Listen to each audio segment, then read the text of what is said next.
Assalamualaikum warahmatullahi wabarakatuh. Untuk saudara-saudaraku dimanapun berada, semoga sehat selalu, banyak uang, banyak rezeki. Dalam kesempatan ini nanti akan saya tampilkan sebuah video keluhan seorang ulama atau kiai Nusantara yang sudah sepuh ini dari Klaten. Ini menceritakan bagaimana perilaku para habaib yang selalu ndawir pada muhibinnya. Disenggol Habib yang dari Solo, juga dari Pekalongan. Ini bagaimana caranya mereka ini mendapatkan uang dari muhibinnya untuk keperluan beli tanah atau hall yang jumlahnya ini ya luar biasa untuk ukuran kita. Bisa sampai 1 M. Dan juga disenggol untuk para kiai-kiai ini supaya bersatu. Kalau memang tidak mau undang Habib, sekalian jelaskan tidak undang Habib. Jangan di depan ini enggak ngundang Habib, tapi di belakang ini ketakutan kalau tidak ada yang datang bila mengadakan pengajian. Biasanya kalau mengundang Habib atau ada Habib, ini jamaah ini banyak yang datang dengan membawa bendera. Jangan seperti itu menurut Kiai Sepuh ini, hanya karena kita takut kehilangan masa, sehingga melupakan bahwa kita ini masih berjuang dari doktrin dan pemerasan yang terselubung. Dalam video ini juga ada senggolan sedikit buat ini juga berkoordinasi, hubungi ke pesantren, temui kiai-kiai, diajak ngomong yang benar, yang baik-baik. Itu untuk menjelaskan persoalan ini supaya kedepannya ini kita ini jangan sampai terjadi konflik horizontal. Inilah yang dikhawatirkan Kiai Sepuh ini dari Klaten. Beberapa kali saya melihat Kiai ini memang vokal, menguliti habis Habib-habib yang dia kenal, yang ternyata di belakangnya ini ya cuma dawir-dawir doang. Sebaiknya muhibin juga semakin sadar bagaimana kalau mengalami seperti apa yang diceritakan oleh Kiai Sepuh dari Klaten ini. Untuk singkatnya, mari kita lihat bersama-sama. Salah satu contoh yaitu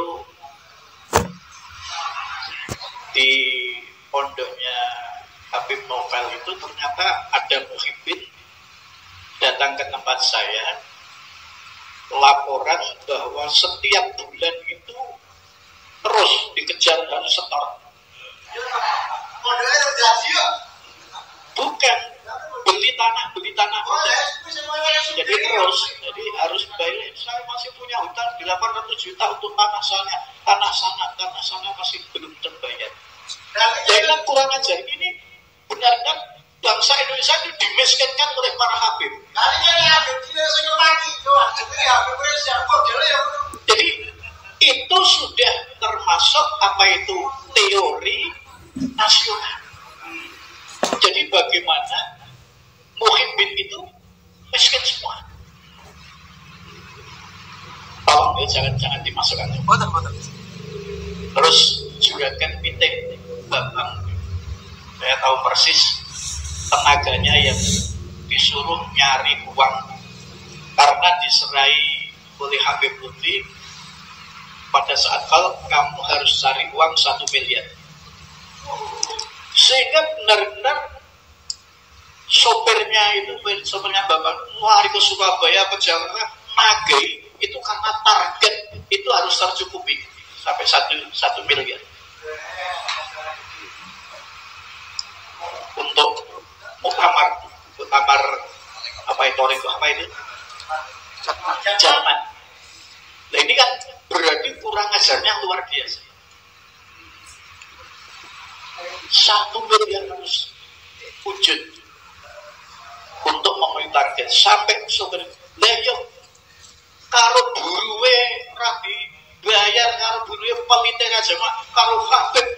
kayak kabeh itu sopir yang bicara sopir ayam ke Surabaya nyopiri itu benar-benar saya itu merasa benci sekali dengan perilaku mereka, apalagi pemalsu kuburan.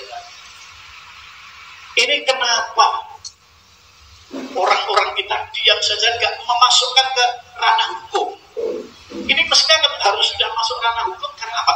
Yang bisa dimasuk ranah pemalsuan kuburan itu, pemalsu kuburan itu kan sudah melanggar hukum. Kenapa orang-orang kita diam saja? Apakah tidak bisa dimasukkan ke ranah hukum? Apakah takut? Ini kan kita itu hanya melihat begitu. Dan kenapa kita mestinya kan harus depel PWI ini? Mari kita depel ke Gus Pos dan Kiai Mustafa Bisri, depel ke Pak Marzuki Mustafa. Karena apa? Ada sinyal-sinyal kalau PBN itu diam terus, ini benar-benar fitnah. Dan bahkan Mbah Miftahul Ahyar mengatakan saya difitnah, padahal dia yang fitnah. Jadi repot ya. Nah ini bagaimana tidak ada tabayun? Dan mestinya nanti Gus Mos, Pak Marzuki dan sebagainya itu tokoh-tokoh kita itu tabayun dengan PBNU. Ayo PBNU bagaimana ini anak-anak ini akan perang. Jangan dibiarkan, kan saat itu terjadi konflik horizontal kan, yang hancur itu NU semua. Muhibbin NU, kita NU. Wali Songo NU. Kasihan ya orang-orang yang alim nanti kalau jadi korban. Karena sasarannya mesti tokoh-tokoh kiai-kiai yang diancam. Dan kita minta PBI ini ada yaitu suatu gerakan bagaimana pesantren-pesantren itu jangan undang habaib, manas-manasi PBI, manas-manasi. Coba kalau kita lihat di tempatnya Pak Kiai Adnan, padahal ikut tempatnya Pak Kiai Nawawi, tapi undangnya Habib Rifki. Ada spanduk tadi saya lewat itu, ya Allah, Kiai Adnan jejer karo Habib Rifki di foto Senen Kliwon. Nah ini namanya apa? Berarti muhibbin atau pengasuh pondok itu takut ke apa itu sedikit umatnya yang datang. Kalau ada Habibnya kan banyak orang bawa bendera datang. Goyang bendera ya Nabi salam alaika. Nah ini kalau semacam itu PWI diam saja.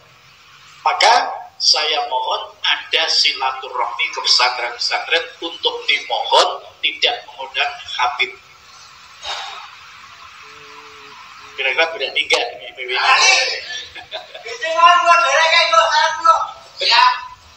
Jadi kalau yang sudah itu, nanti yang belum terlaksana biarlah. Tapi sesudah itu kita sowan. Jangan sebelumnya. Kalau sebelumnya kan berarti tabrakan. Pasti akan terjadi konflik atau ada suatu perpecahan. Kalau sudah saja diswajib meleh ampun undang Habib. Tempatnya Gus Karim undang Habib. Tempatnya Mas Hamid undang Habib. Saya diajak bojo saya, anak saya mbok tidak tenggene Mas Hamid Prasudi. Karena undang Habib. Dan Habib itu hebat, kalau dengan dia ini malah ngidin. Tapi dengan kita orang-orang kecil jalur ini kan bingung loh ya. Mas Habib itu dapat uang dari Robito Alamiah 200 juta, lagi kotor lagi untuk pondoknya. Tapi yang jadi korban muhibbinnya.